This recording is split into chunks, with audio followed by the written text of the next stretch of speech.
Guys, you have no idea how long I've been wanting to do this one, because this is a movie that I've probably seen 100 times on cable back in the day, and it's Surf 2. That being said, I haven't seen this one since probably the early 90s or something, and recently I got my hands on a really nice re-release, so I figured it'd be time to check it out again and see if it's totally bitchin' or if it's just a bunch of chunder. Okay, so here we go. This first came out back in 1983, and I should point out that even though it's Surf 2, it's not a sequel. There was never a Surf 1. In fact, the full title of this film is Surf 2: The End of the Trilogy.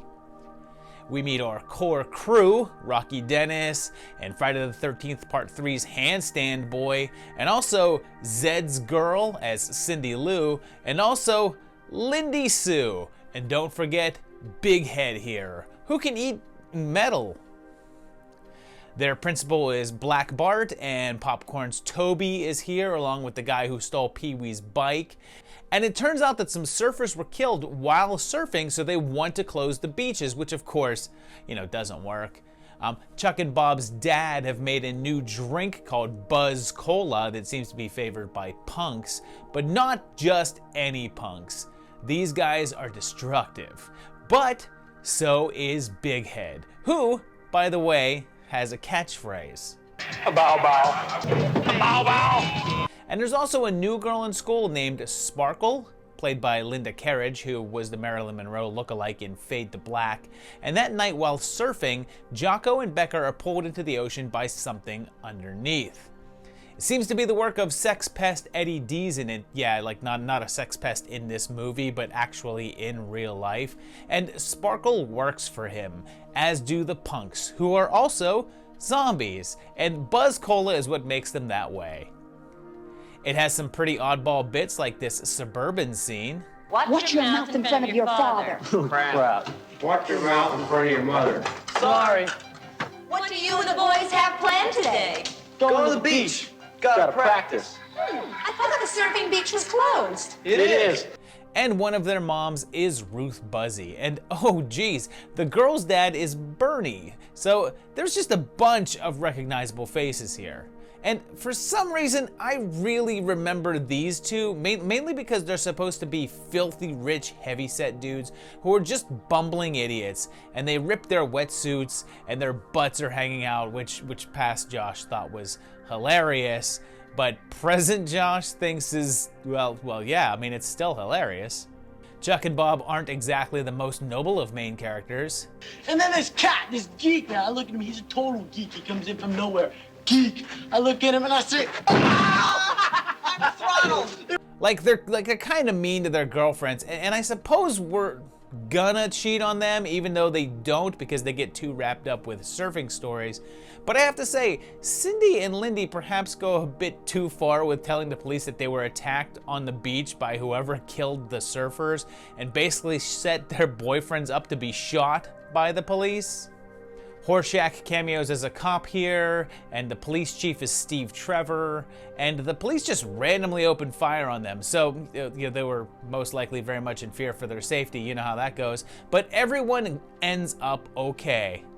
There's random shenanigans like a frog race. Bow bow. And I love that Cleavon Little's character is actually named Principal Daddy-O. Hey, Daddy-O! And here's something awful. Seeing Tom Villard in this, I was like, oh man, he was fun in this and in Popcorn and of course like One Crazy Summer, which got me wondering what happened to him and why I haven't seen him in a while. And it turns out that he sadly passed away from AIDS-related pneumonia back in 1994.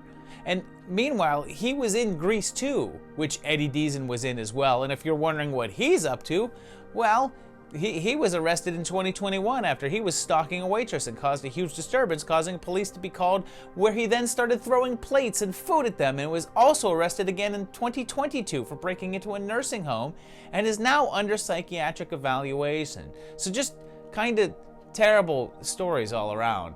But I guess maybe if you're also thinking about where are they now for Corinne Bohrer, seems like nothing too sad, and she's still working, recently appearing on Grey's Anatomy. So, you know, not all bad. Oh, I forgot to mention that Lyle Wagner's character is named Chief Boyardee. Any SpaghettiOs in there? No. That's too bad. I love SpaghettiOs. And he has one of my favorite lines, the thing I remember the most and have quoted fairly regularly. Kids, if I need any shit out of you, I'll squeeze your heads. There's a pretty rad Dick Dale sequence and the notorious eating contest where Big Head and the zombies try to out-eat each other. Bow, bow. But here's the thing, I guess this version is the director's cut because there's something I remember here that's missing, and also something that I don't remember that's here. And it looks like this is a little longer than the version it used to play on cable, but it's also missing a few bits, mostly gratuitous nudity that the studio forced them to include. But in this eating showdown, there was a bit with the two heavyset guys eating a hoagie that a bird poops on. And I remember this because I remember an argument with a friend about it, and I realize that this is a dumb side story, but humor me. I was commenting that it's gross that these two guys were eating bird poop, but then seemed to be all into it. And this guy was arguing with me, saying that we don't know, and the bird crap could be this secret delicacy, and we have no way of knowing because we're not willing to eat bird poop. This was an actual argument that I once had. As a bonus though, the Dick Dale sequence is actually exclusive to the director's cut, was not in the version that used to run on cable. So that part is new. And at one point, the punks play a musical number, and fellow people who know how to play guitar, does it not just make your blood boil to see this sort of mockery going on? So the punks steal the girls and they decide to dissect one of them, leading to an obvious parody. I don't believe it.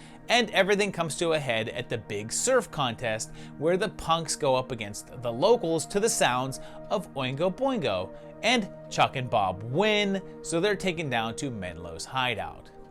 When all seems lost, Big Head saves the day by just destroying everything and then towing everyone back to shore. And I guess the surf zombies are turned back to normal, and they all live happily and surf on. Bow bow!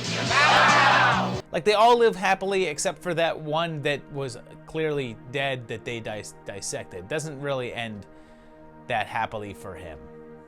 So this film was never really a success and was critically blasted upon release and just never hit any sort of notoriety except on cable, where it ran pretty regularly. And I think that's where most people saw it. I know it's where I saw it. And like I said, I saw it a bunch. So much that as I was watching this, there were no surprises. I remembered every scene. I'm kind of shocked at just how much of this I remembered. And I had such fond memories, I was a bit worried that I would straight up cringe at this, but I did not. I loved it. Sure, it's dumb, but it's my kind of dumb. And it plays like a sort of parody of the old beach blanket bingo movies of the 1960s, but also like an 80s sex comedy.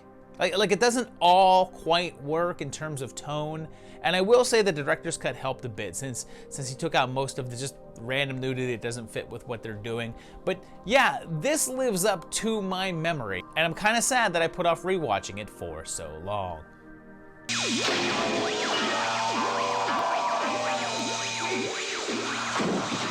So there you have it, one movie, Reheated, and yes, a very pleasant experience. I'm very happy I rewatched this. It's a lot of fun. It's not a great movie. It is a bad 80s flick, but it just has a lot of enjoyment for me, and I dug it. Yeah, what can I say? If you saw this when you were younger, or maybe when you saw it when you were older for the first time, I don't know. Let me know that down below in the comments. If you remember this, if this like triggered something in the back of your brain, like, oh my God, I remember that. Let me know that down below in the comments too, because I feel like this one is still a little on the obscure side, I think. But I don't know, let me know. I want to hear your thoughts on Surf 2 down in the comments. Also, if you enjoyed this video, please click on the like button, subscribe if you enjoy what you're seeing on the channel so far, and hit the bell so you get notified when new videos come out. And if you get a chance, check out my Patreon page, patreon.com/Reheated. youtube.com/movie timelines. These guys they are my patrons. They are fantastic for helping to support the channel, and I thank them all the time for helping to do so. And I thank you just for watching, and we'll see you very shortly for another great video. Thanks a lot, guys, and bye-bye.